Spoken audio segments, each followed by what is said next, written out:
Mereka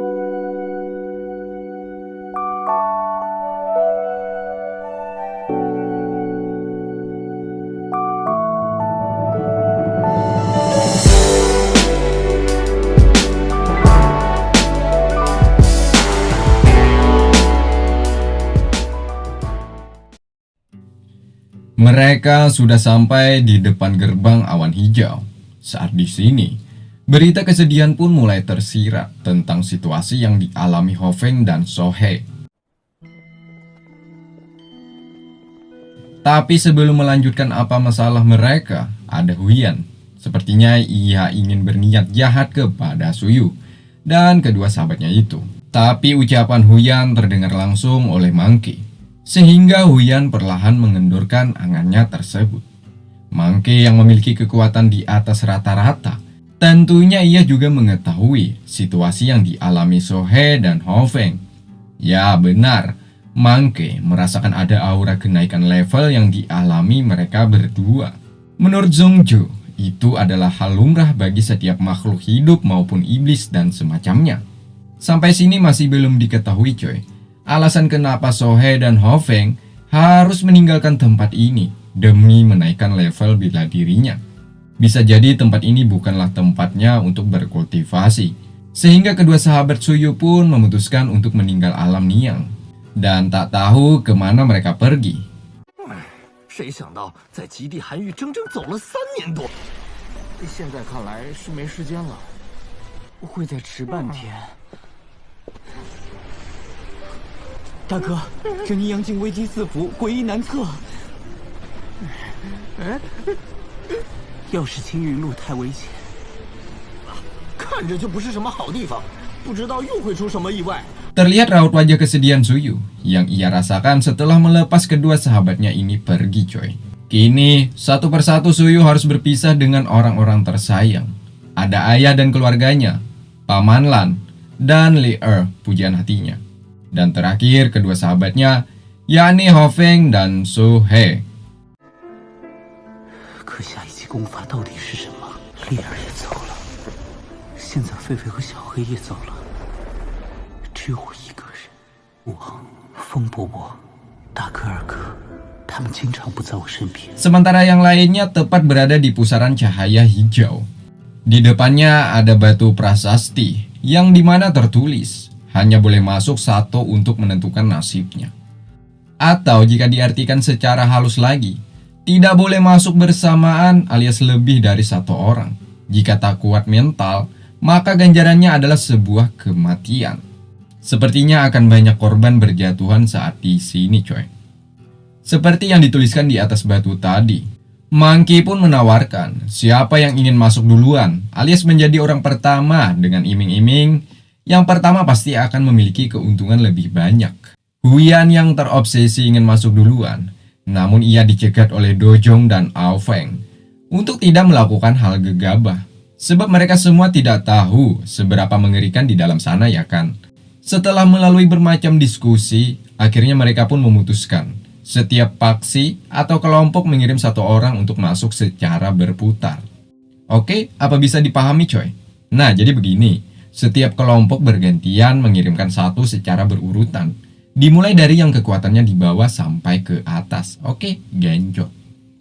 Pertama-tama ada Ming Sang, ya dia berasal dari kelompok Kengsu. 若能第一个踏过青云路，得到逆阳先帝的宝物，完成羽皇陛下的重托，你的前途。宁善，你去。慢着，留下灵魂玉简。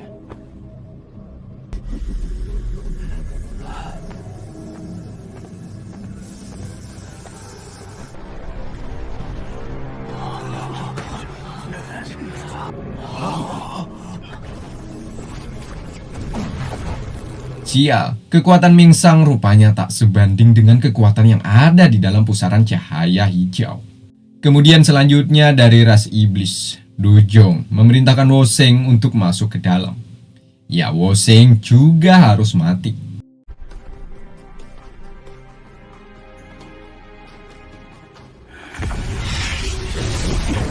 该你的人了。 Meski begitu, waktu bertahan Woxing lebih lama dibandingkan Mingsang sebelumnya, coy. Setelah melihat hal ini, dua prajurit sudah tewas dengan waktu yang begitu singkat. Membuat Monkey juga Ao Feng merasakan ada sesosok yang menyeramkan di dalam sana. Hal itu tentunya membuat rasa penasaran terus tercurah di benak mereka berdua. Pasti di dalam ada beberapa benda yang sangat unik. Apalagi berkaca dengan ujian ini ya, coy. Yang sulit maka hasilnya akan lebih wah daripada yang mudah. Kan begitu, coy. Next, ada dari klan naga yang melanjutkan misi untuk masuk ke dalam. Tapi sebelumnya kita berpindah ke sudut lain dulu, coy. Ada Suyu yang sedang meratapi nasibnya. Dengan kemampuannya saat ini, rasanya sangat mustahil untuk sampai ke alam Niang, ya kan? Jika begini-gini saja, maka pupuslah harapan Suyu agar dapat bertemu lagi dengan pujian hatinya. Ya, Li si putri malu yang selalu tersenyum walau hati perih menahan rindu. Anjay. Nah, di sini lagi-lagi Suyu mendapatkan keberuntungan, di mana ia melihat ada sebuah patung, di depannya di sana juga terdapat satu cincin. Tapi jika sekarang mengambil benda tersebut, maka akan membahayakan dirinya sendiri, sebab para praksi lainnya masih berkeliaran di sekitaran ini, ya kan? Sehingga Suyu memutuskan untuk nanti saja mengambil benda tersebut.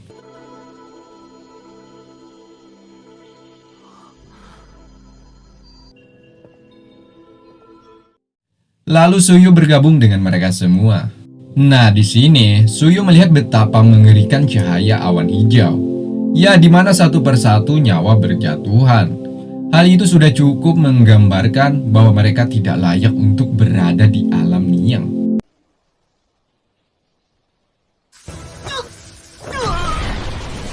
只能单人通过，可到现在， 到时候自然能跟他们相聚啊！ Selanjutnya kini giliran dari kelompok Monkey, di mana Monkey memerintahkan Yu Liang untuk masuk ke dalam. Betapa mengejutkan, Yu Liang, bawahan Monkey telah berhasil melewati tempat ini. Melihat Yu Liang lulus, coy, Zhongju pun berasumsi untuk melewati tempat tersebut harus memiliki kecepatan di atas rata-rata, seperti yang dimiliki oleh Yu Liang. Singkatnya, hanya tinggal para petinggi-petinggi para kelompok saja yang masih di luar. Kini giliran mereka untuk masuk ke dalam, sembari menguji seberapa kuat gerangan tempat ini, ya kan? Pertama ada Huyan. Ya, berhasil. Disusul oleh Ao Feng, Paman Fang, dan lainnya. Mereka juga telah berhasil melewati ujian tersebut. Kini hanya tinggal Suyu, Monkey, dan Zhongju. Melihat kekuatan cahaya awan hijau membuat Suyu mulai pesimis untuk masuk ke dalam. Di mana dengan kekuatannya ini, Suyu ragu akan berhasil melewatinya. Sehingga Suyu memutuskan untuk menyerah sampai di sini. Selagi menunggu meningkatkan lagi kualitas bela dirinya.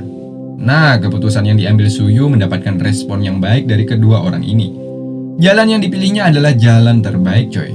Jika memaksakan kita tahu akibatnya, maka sebuah kematian. Di sini sebelum pergi masuk ke dalam, Monkey dan Zhongzu memberikan dua benda unik kepada Suyu.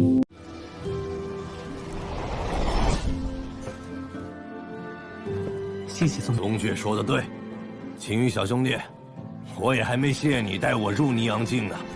这件极品妖器铠甲送你，若真的没， 这件仙器给你，也算。 Kini hanya tinggal Suyu seorang diri.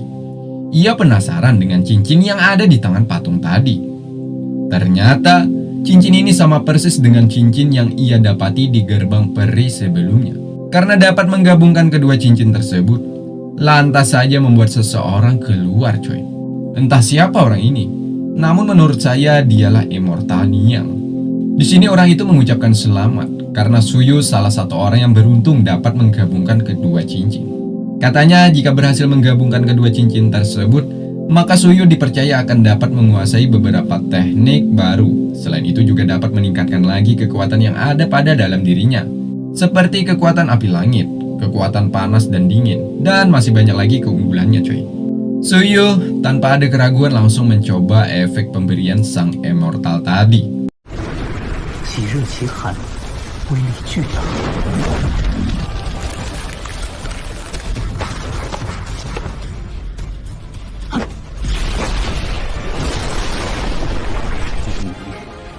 必就是威力增加了1倍的重力粒子。 Dengan apa yang didapat barusan, dalam benaknya sempat meminta maaf karena Suyu mengubah jalannya, yakni masuk ke cahaya awan hijau. Nah, di sini penjaga tempat itu merasakan bahwa ada seseorang yang memiliki cincin cahaya mendalam sedang mengarah ke tempatnya.